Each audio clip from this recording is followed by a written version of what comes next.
Mga idol, tayo nagko kayo ng kamuting bagin. Ngayon po naman tayo magluluto para masarap yung pong kamuti press na ginagawa po namin.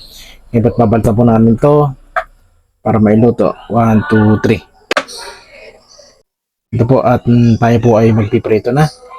Mapainta po tayo ng kawali.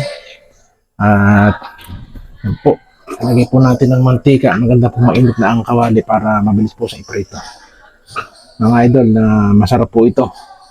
Ito pong pag natikman nyo, simple-simple lang, ano lang po yan. Asukal lang po yan, asukal. Napakasimple lang po. Dahil nagugutom, gagawa tayo ng merienda. Yan po mga idol. Natin lang pong painitin ng kawali, mainit na mainit, para po mabilis maluto. Para pray po ang tinatumutong bagin. Lagyan na po natin. Yan po, mga idol. Napakasarap po yan. Ayan. Parang po tayong nagpiprito lang po ng kamote price. Hindi po kung anong price. Yan, mga idol. Napakasarap po yan.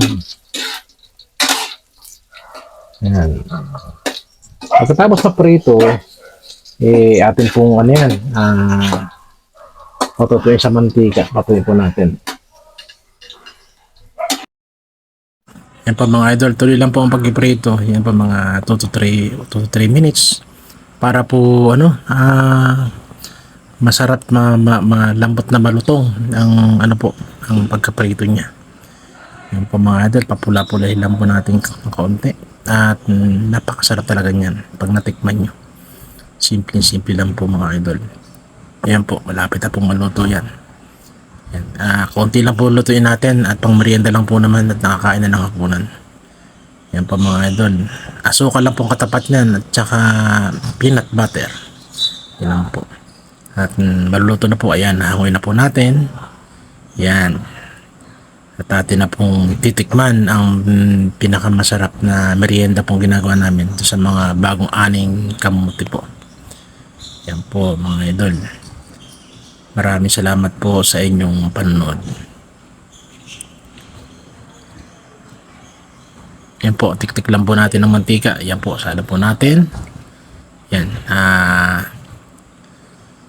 Lalagyan po natin ng ano yan, ng asukal. Hindi na po natin sama sa prito. Ibubudbud lang po natin ng asukal dyan, mga idol. Yan po. Asukal lang po ang katapat niyan. Tsaka po, pinakansawsaw po natin dyan yan, peanut butter. Napakasarap po yan mga idol. Hindi na kailangan bumili pa sa tindahan na manamis-namis po yung kamote yan. Talaga po masarap. Sa kulay pa lang talaga pong masarap. At lalagyan po natin naman ngayon ng peanut butter na pinakang sausawan niya. Iba po kasi iba ang ginagamit Ako naman peanut butter po yan. Masarap po yan, peanut butter. Diyan po yung sausaw. Ilan po at magandang gabi po. Maraming salamat po sa manonood.